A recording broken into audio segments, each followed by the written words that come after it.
Carta de Tiago, capítulo 1. Eu, Tiago, servo de Deus e do Senhor Jesus Cristo, envio saudações a todo o povo de Deus espalhado pelo mundo inteiro. Meus irmãos, sintam-se felizes quando passarem por todo tipo de aflições, pois vocês sabem que, quando a sua fé vence essas provações, ela produz perseverança. Que essa perseverança seja perfeita, a fim de que vocês sejam maduros e corretos, não falhando em nada. Mas, se alguém tem falta de sabedoria, peça a Deus, e Ele a dará, porque é generoso e dá com bondade a todos. Porém, peçam com fé e não duvidem de modo nenhum, pois quem duvida é como as ondas do mar, que o vento leva de um lado para o outro. Quem é assim, não pense que vai receber alguma coisa do Senhor, pois não tem firmeza e nunca sabe o que deve fazer. Um irmão que é pobre deve ficar contente quando Deus faz com que melhore de vida. E quem é rico deve sentir o mesmo quando Deus faz com que piore de vida. Pois quem é rico desaparecerá como a flor da erva do campo. Quando o sol brilha forte e o seu calor queima a planta, aí a flor cai e a sua beleza é destruída. Do mesmo modo, quem é rico será destruído no meio dos seus negócios. Feliz é aquele que nas aflições continua fiel, porque depois de sair aprovado dessas aflições, receberá como prêmio a vida que Deus promete aos que o amam.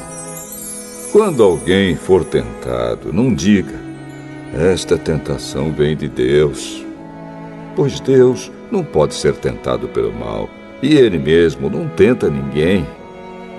Mas as pessoas são tentadas quando são atraídas e enganadas pelos seus próprios maus desejos.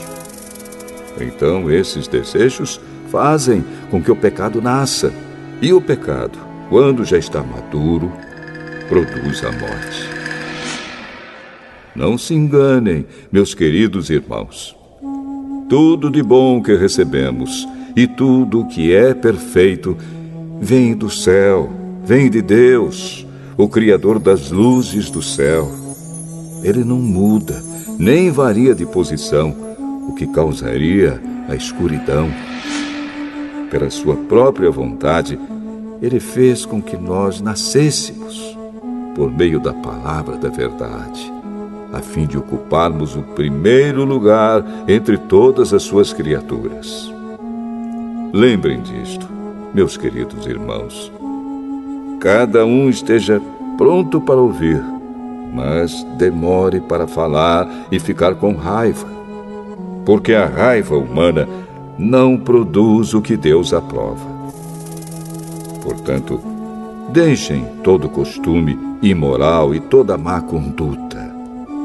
Aceitem com humildade a mensagem que Deus planta no coração de vocês, a qual pode salvá-los. Não se enganem. Não sejam apenas ouvintes dessa mensagem, mas a ponham em prática.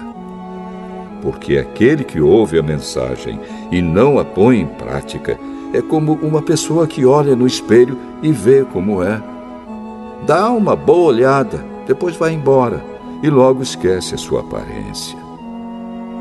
O Evangelho é a lei perfeita que dá liberdade às pessoas. Se alguém examina bem essa lei e não a esquece, mas a põe em prática, Deus vai abençoar tudo que essa pessoa fizer. Alguém está pensando que é religioso? Se não souber controlar a língua, a sua religião não vale nada, e ele está enganando a si mesmo. Para Deus, o Pai, A religião pura e verdadeira é esta: ajudar os órfãos e as viúvas nas suas aflições e não se manchar com as coisas más deste mundo.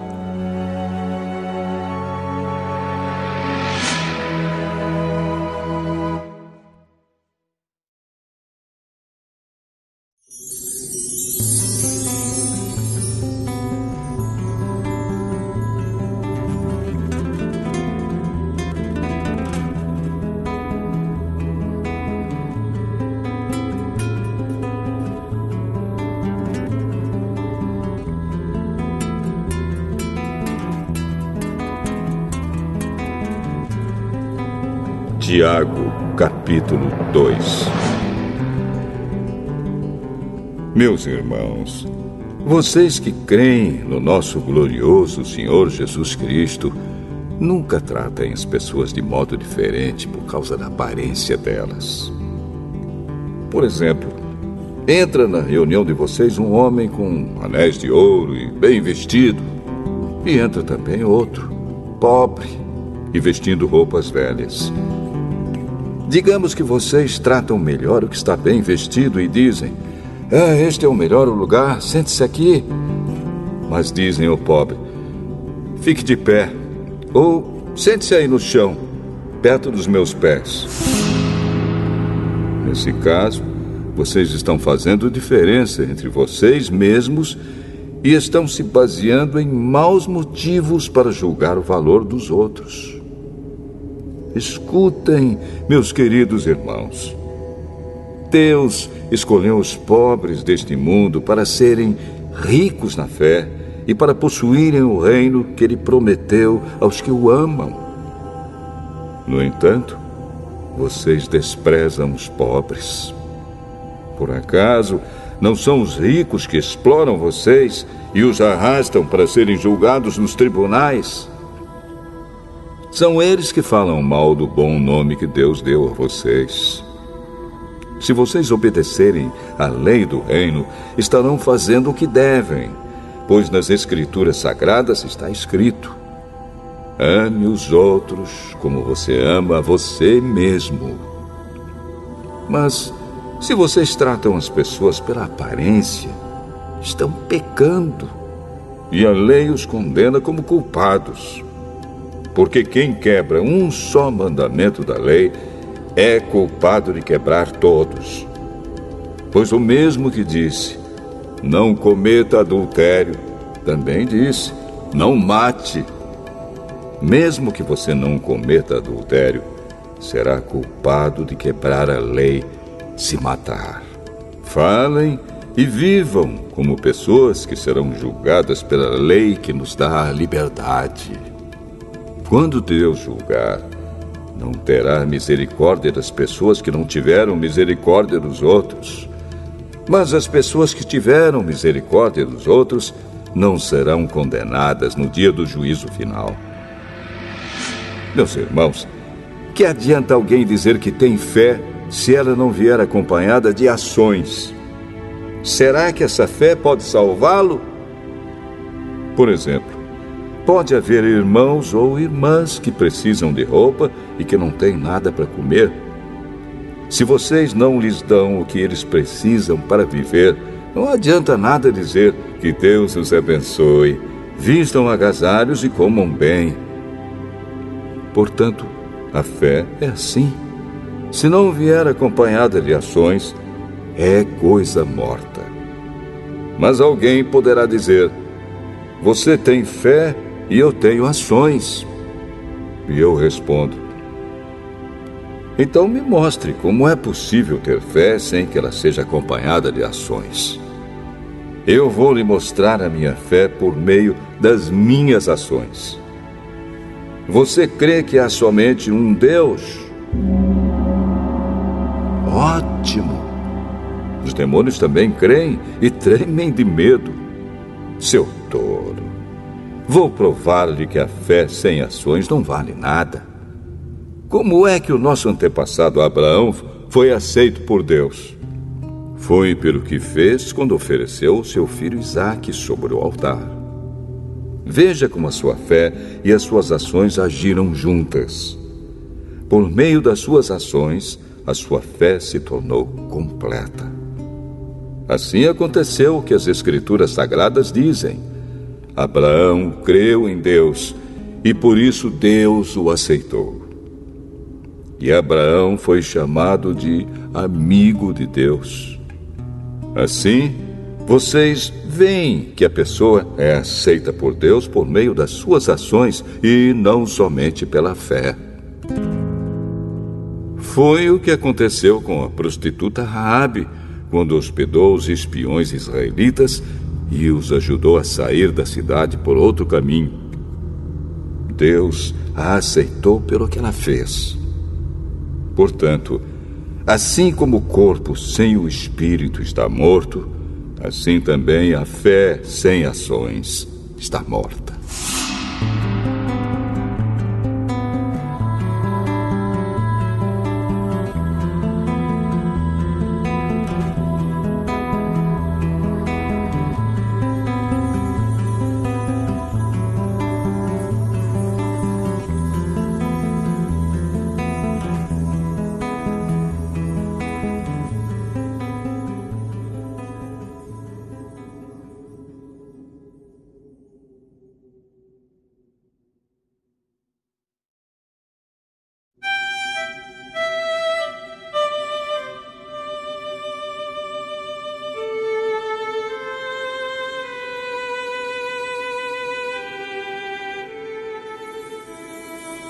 Tiago, capítulo 3. Meus irmãos, somente poucos de vocês deveriam se tornar mestres na igreja, pois vocês sabem que nós, os que ensinamos, seremos julgados com mais rigor do que os outros. Todos nós sempre cometemos erros. Quem não comete nenhum erro no que diz é uma pessoa madura, capaz de controlar todo o seu corpo. Até na boca dos cavalos colocamos um freio para que nos obedeçam e assim fazemos com que vão aonde queremos. Pensem no navio. Grande como é, empurrado por ventos fortes, ele é guiado por um pequeno leme e vai aonde o piloto quer. É isto que acontece com a língua. Mesmo pequena, ela se gaba de grandes coisas. Vejam como uma grande floresta pode ser incendiada por uma pequena chama. A língua é um fogo.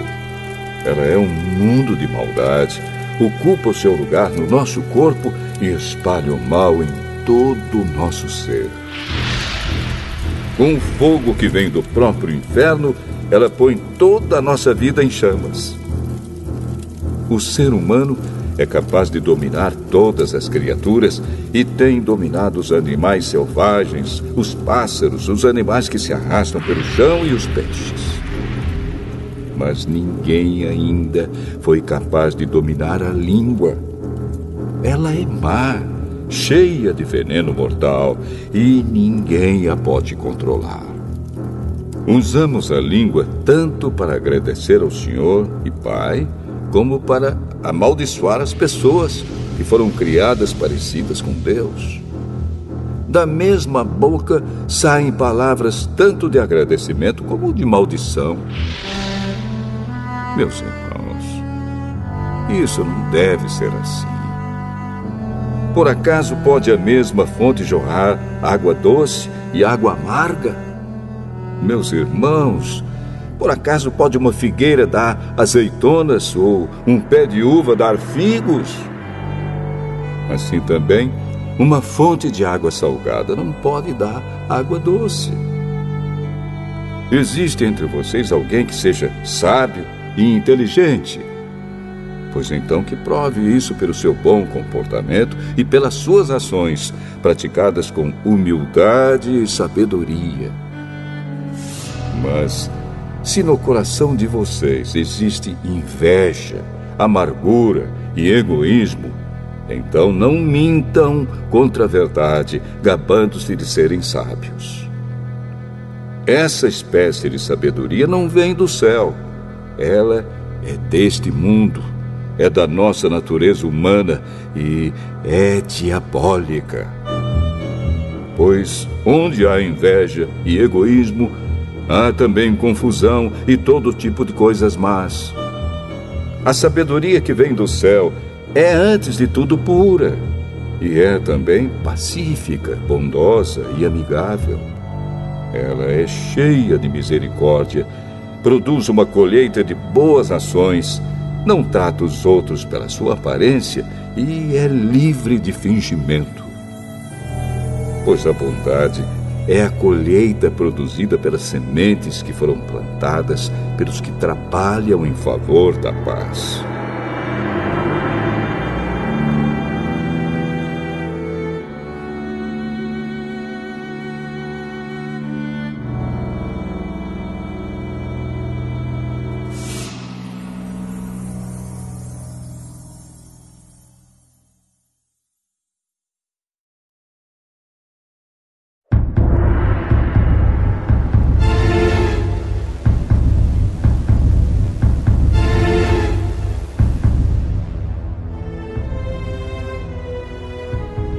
Tiago, capítulo 4.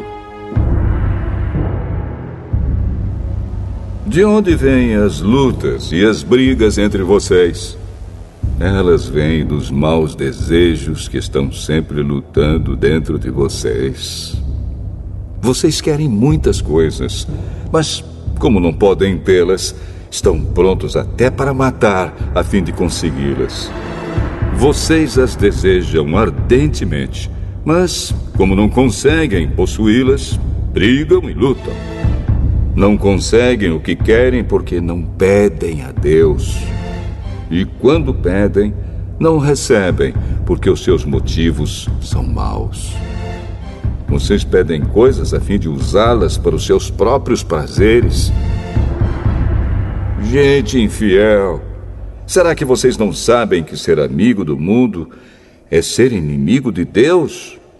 Quem quiser ser amigo do mundo se torna inimigo de Deus. Não pensem que não quer dizer nada esta passagem das Escrituras Sagradas. O Espírito que Deus pôs em nós está cheio de desejos violentos. Porém, a bondade que Deus mostra é ainda mais forte, pois as Escrituras Sagradas dizem: Deus é contra os orgulhosos, mas é bondoso com os humildes. Portanto, obedeçam a Deus e enfrentem o diabo, que ele fugirá de vocês. Cheguem perto de Deus e ele chegará perto de vocês. Lavem as mãos, pecadores. Limpem o coração, hipócritas. Fiquem tristes, gritem, chorem. Mudem as suas risadas em choro e a sua alegria em tristeza.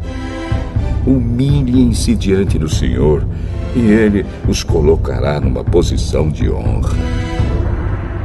Meus irmãos, não falem mal uns dos outros. Quem fala mal do seu irmão em Cristo ou o julga, está falando mal da lei e julgando-a. Pois, se você julga a lei, então já não é uma pessoa que obedece à lei, mas é alguém que a julga. Deus é o único que faz as leis e o único juiz. Só Ele pode salvar ou destruir. Quem você pensa que é para julgar os outros?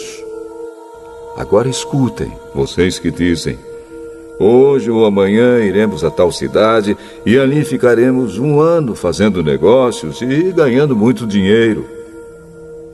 Vocês não sabem como será a sua vida amanhã, pois vocês são como uma neblina passageira que aparece por algum tempo e logo depois desaparece. O que vocês deveriam dizer é isto: se Deus quiser, estaremos vivos e faremos isto ou aquilo. Porém, vocês são orgulhosos e vivem se gabando. Todo esse orgulho é mau. Portanto, comete pecado a pessoa que sabe fazer o bem e não faz.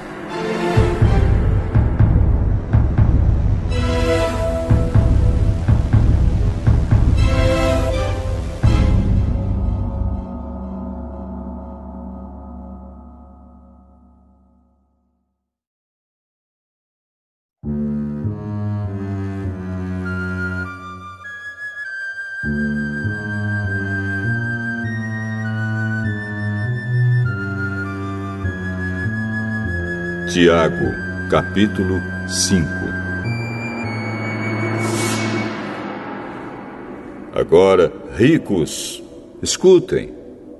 Chorem e gritem pelas desgraças que vocês vão sofrer. As suas riquezas estão podres e as suas roupas finas estão comidas pelas traças. O seu ouro e a sua prata estão cobertos de ferrugem. E essa ferrugem será testemunha contra vocês, e como fogo comerá o corpo de vocês. Nestes últimos tempos, vocês têm amontoado riquezas e não têm pago os salários das pessoas que trabalham nos seus campos. Escutem as suas reclamações.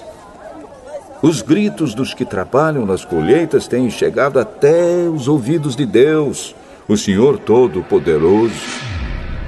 Vocês têm tido uma vida de luxo e prazeres aqui na terra e estão gordos como o gado pronto para o matadouro. Vocês têm condenado e matado os inocentes e eles não podem fazer nada contra vocês. Por isso, irmãos, tenham paciência até que o Senhor venha. Vejam como o lavrador espera com paciência que a sua terra dê colheitas preciosas. Ele espera pacientemente pelas chuvas do outono e da primavera. Vocês também precisam ter paciência. Não desanimem, pois o Senhor virá logo. Irmãos, não se queixem uns dos outros para não serem julgados por Deus. O juiz está perto, pronto para vir. Lembrem dos profetas que falaram em nome do Senhor e os tomem como exemplo de paciência nos momentos de sofrimento. E nós achamos que eles foram felizes por terem suportado o sofrimento com paciência. Vocês têm ouvido a respeito da paciência de Jó e sabem como no final Deus o abençoou. Porque o Senhor é cheio de bondade e de misericórdia. Acima de tudo, meus irmãos, quando vocês prometerem alguma coisa, não jurem pelo céu, nem pela terra, nem por nada mais. Digam somente sim quando for sim, e não quando for não, para que Deus não os condene. Se algum de vocês está sofrendo, ore. Se alguém está contente, cante hinos de agradecimento. Se algum de vocês estiver doente, que chame os presbíteros da igreja para que façam oração e ponham azeite na cabeça dessa pessoa em nome do Senhor.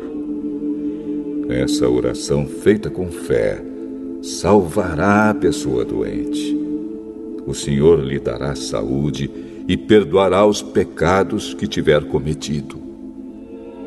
Portanto, confessem os seus pecados uns aos outros e façam oração uns pelos outros para que vocês sejam curados. A oração de uma pessoa obediente a Deus tem muito poder. O profeta Elias era um ser humano como nós. Ele orou com fervor para que não chovesse, e durante 3 anos e meio não choveu sobre a terra. Depois orou outra vez, e então choveu, e a terra deu a sua colheita. Meus irmãos, se algum de vocês se desviar da verdade e outro fizer voltar para o bom caminho, lembrem disto. Quem fizer um pecador voltar do seu mau caminho, salvará da morte esse pecador e fará com que muitos pecados sejam perdoados.